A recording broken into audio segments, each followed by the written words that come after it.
I'm trying to find how many of y'all have asked the superintendent or one single board of trustee, why didn't you cancel or postpone? With weather in that magnitude, you couldn't have a track meet in rain or thunderstorm or clouds.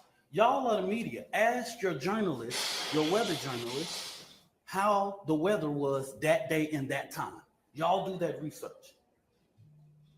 Because as a person who is the administrator of your children, running nose, you are responsible for the safety of the children. And so it seems as if Frisco ISD is trying to push this off. who the hell are you to lecture anybody in the world?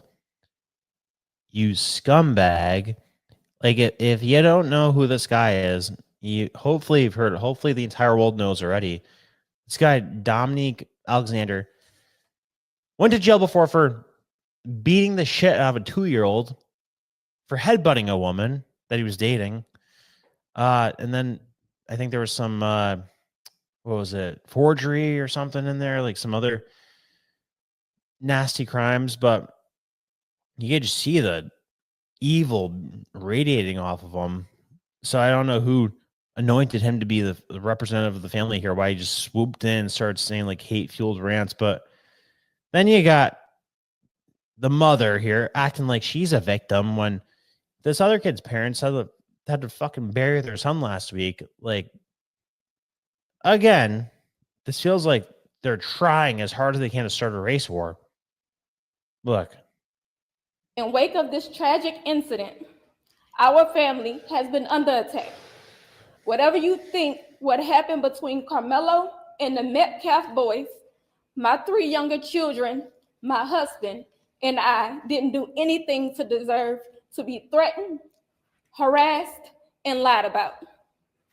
The lies and false accusations that have been said about us, especially over the past week, has been overwhelming. The lies and their amplification put my family in danger, as well as everyone in our community, everyone involved in the investigation, from the police, the attorneys, and the court staff. Our address and my husband's previous employer's address has been put on all social media platforms. My husband had to take a leave of absence because he's afraid what may happen to our family. His mental health is deteriorating day by day. We have endured death threats. My 13-year-old daughter is afraid to sleep in her own bedroom because she's fearful of what may happen to her. And let me be clear, the claims that were used about the public donation to buy a home or anything else are completely false. We have not received a single dime from the Give, Send, Go fundraiser. And the co-founder has stated that clearly. In the reality, we were just notified yesterday that we could begin to withdraw funds.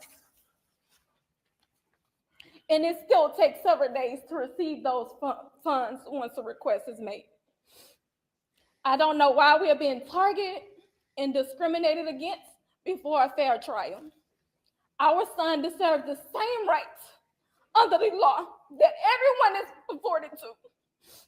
He's been raised in a 2-parent home with structure, stability, love, and we put God first in everything that we do. We believe in the Constitution. We believe in the laws of this state, but those laws must apply to all of us, not just some of us.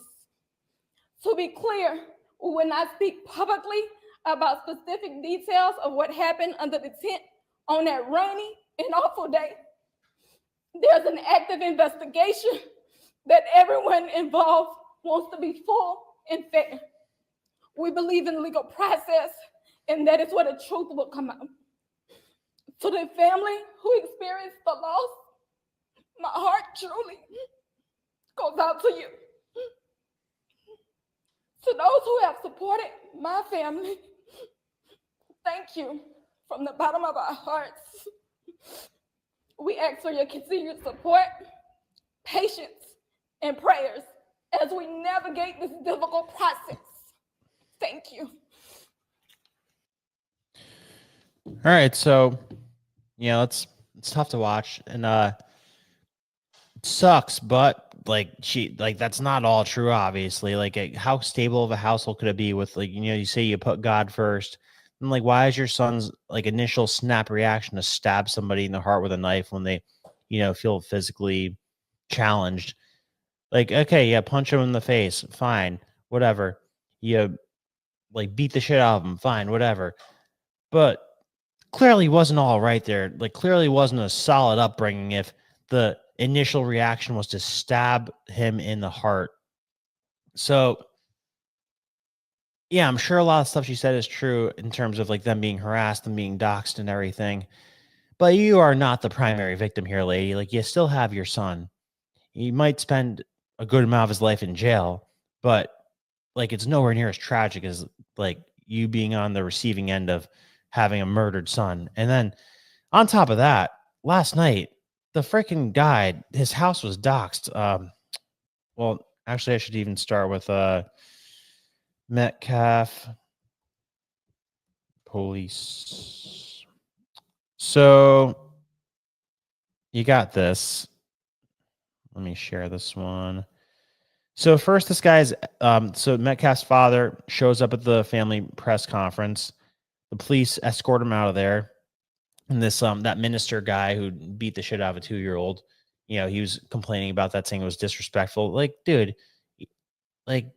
who you that's some serious audacity to say anything negative about a man who just had his son stabbed in the heart by the son of the family that you're representing. All right. First of all, and then this one is crazy. Metcalf's family targeted by swatting call on Thursday. So was this from Fox 4?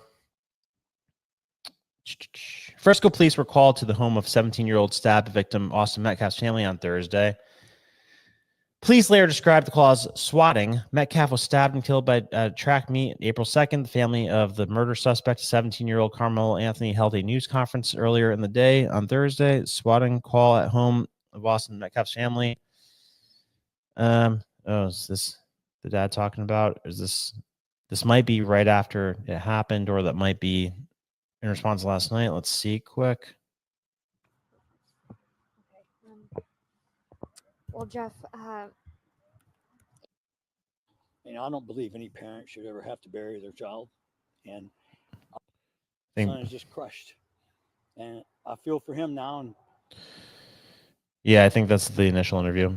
So Frisco police were called for a gunshot at the Metcalf family's home on Thursday. Police say officers responded to the home, but they determined there was no shooting. Frisco police called the incident a swatting, which is when a false report is made to law enforcement to prompt an emergency response. This is at least the second time that Metcalfs have been subject to a swatting incident. Frisco police say it also happened on April 8th. What we don't know, police have not said if they have any information about the caller. Jeff Metcalf asked to leave Karmelo's Anthony's family press conference. Yep. So we got that. Dig deeper. The family's 17-year-old Karmelo Anthony spoke publicly for the first time since Skip Metcalf's father was at the news conference, but the Dallas Police Department arrived around 11:40 and asked him to leave. He walked out of the area with them. Jeff Metcalf told Fox 4 Casey Stiegel that he wanted to hear what was said and did not have any plans to make a statement. Dominique Alexander opened the news conference, that piece of shit, by addressing the fact that Jeff Metcalf was in attendance waiting for the news conference to begin. Quote, I want to start a press conference with something to say is a deep note that I can tell America will be seen at the beginning of this press conference. The father being at this press conference, these are my words, don't quote anybody, is a disrespect to the dignity of his son.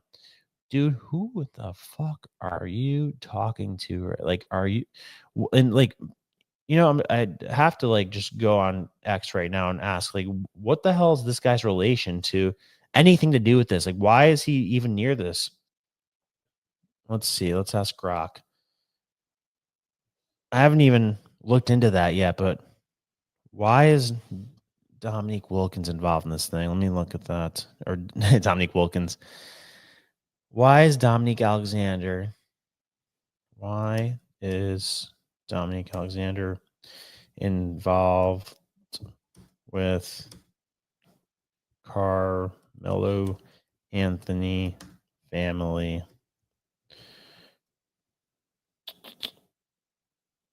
Let me share the screen and see what Grok spits out.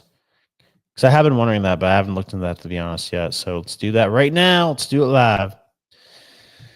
Dominique Alexander is an activist and president of the Next Generation Action Network. Is involved with the Karmelo Anthony family as their spokesperson advocate following Karmelo's arrest for the fatal stabbing in Austin Metcalf's at Frisco, Texas track meet April 2nd, 2025. Alexander has taken a prominent role in addressing the media, organizing press conferences, and defending the Anthony family against what he describes as racist attacks, threats, and misinformation circulating online. Involvement includes public advocacy, security, and support, framing the narrative. All right. Speculation mode. This is based off of nothing that I know, nothing that I've heard, just sheer gut. So, these are sheer speculations. Want to emphasize that this is not a fact-based statement at all. But when I looked into Dominique, or I keep on to call him Dominique Wilkins. So let me show you his crime history, okay? When I looked into his crime history, he got off kind of light. So the first place my mind goes is, maybe, just maybe, he's a guy that, well-spoken, doesn't really stand for anything, like evil soul. So maybe, just maybe, he was identified as somebody who could be used in these type of situations to stir up racial tensions and create race baiting and a race war type of things. Maybe he was given some grace and given a light punishment in return for being tapped for situations like this. So, 2009 conviction for injury to a child. Alexander was convicted of causing serious bodily injury to a child in Dallas County, Texas. He served approximately 1 year in prison for this offense. Specifics of the incident, such as the victim's age or the nature of the injury, are not detailed in available records, but the conviction is classified as a felony. So 1 year for a felony. Weird. 2019 arrest for family violence. In October 2019, Alexander was arrested in Dallas for a misdemeanor family violence following an alleged assault involving a woman. Charges were later dropped. No conviction resulted from this incident. These incidents incited critiques of a question Alexander's credibility as an activist and spokesperson, particularly in high-profile cases like Karmelo Anthony. Despite this, Alexander has continued to lead NGAN and engage in public advocacy. Who funds NGAN? That is another good question that I have not looked into, but we're going to find out now. Who funds NGAN? I swear to God, if it says Soros, I'll piss my pants. I don't think it's gonna. There's no way it's gonna say Soros. Next Generation has founded by Dominique Alexander 2014, right in between these two crimes, is a 501c nonprofit organization based in Dallas, Texas, focused on social justice, education, legal advocacy. Funding primarily comes from fundraising campaigns. NGAN has established fundraising for specific cases such as covering bail and legal expenses for protesters arrested during the 2020 George Floyd protests in Dallas. These campaigns hosted platforms like GoFundMe targeted for bail, legal fees, and related costs, with initial goals starting at $5,000, increasing based on demand. Grants and donations. As a nonprofit, NGAN likely receives grants and donations from individuals, foundations, and organizations. According to a 2023 IRS Form 990, NGAN received contributions from the... Oh my God! From the Tides Foundation. So this is the Soros guy. Dominique Alexander is a Soros guy. They received funds from the Tides Foundation and the Child Poverty Action Lab. Though specific amounts were not detailed in public sources, these organizations' 2020 financials indicate provided $4,000 in grants, suggesting some level of donor-funded activity. Speculated funding sources. Post on X claimed NGAN is funded by organizations like the Open Society Foundations, BlackRock, or USAID. But these claims lack verifiable evidence and appear speculative, but no public records of official NGAN statements confirm these funding sources, and such claims should be treated as inconclusive without documentation. Collaborations, NGAN, legal advocacy fund works with organizations like ACLU, Civil Rights Corps, and Dallas-based groups. All right. Tides Foundation. So the Tides Foundation, that's confirmed. Lock it in. Now let's go to Tides Foundation work with Open Society. And if you don't know, if you're a rookie here, Open Society is the Soros Foundation.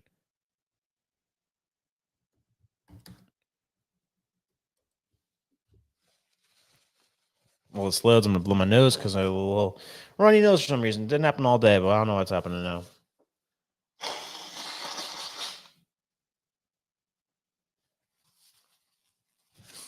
All right. Yes, the Tides Foundation has collaborated with Open Society in the past, primarily through funding relationships, and key points include funding from OSF, Open Society. The Tides Foundation has received significant grants from OSF. For example, in 2015, OSF was reported as one of the Tides' 15 largest donors, contributing $2 million. More recently, between 2022 and 2023, Tides received $17 million from OSF. Shared goals. Both organizations support progressive causes, including social justice, racial equity, and democratic governance. Tides act as a pass-through funder and fiscal sponsor, often channeling OSF funds to smaller nonprofits projects with these goals. For instance, OSF funded the Dream Defenders project under Tides to provide services for Black, Latino, homeless, and working communities in Florida during COVID-19 pandemic. Special collabs, while direct programmatic partnerships is less explicitly documented, Tides has managed donor-advised funds and fiscally sponsored projects that align with OSF's priorities, such as civil rights, immigration reform, and human rights advocacy. And there was that whole thing with the campus protests. Let's see.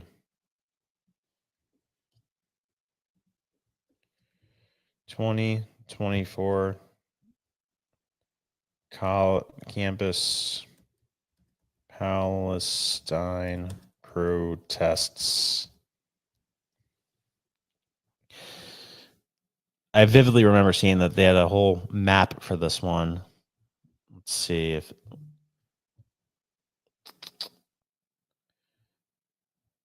Tides role. Tides has funded several organizations after 2020, including Jewish Voice for Peace and If Not Now, both supported by Tides, were key organizers protests at Columbia University and other campuses. JVP received $650,000 from Tides between 2017 and 2019. Tides clarified that OSF funds did not directly support JVP. OSF, however, did directly granted $875,000 to JVP in 2017 through 2022, including $255,000 in 2022 and $200,000 to If Not Now in 2021. All right, so yeah, so Tides is basically like a way for Open Society to like deny direct involvement.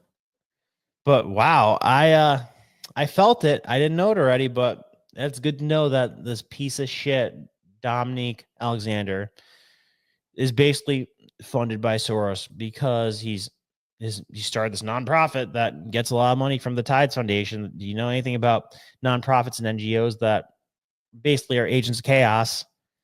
Tides Foundation is like the poster child for that, and then like they're famously known for being a way for Open Society to funnel money into something without being directly involved.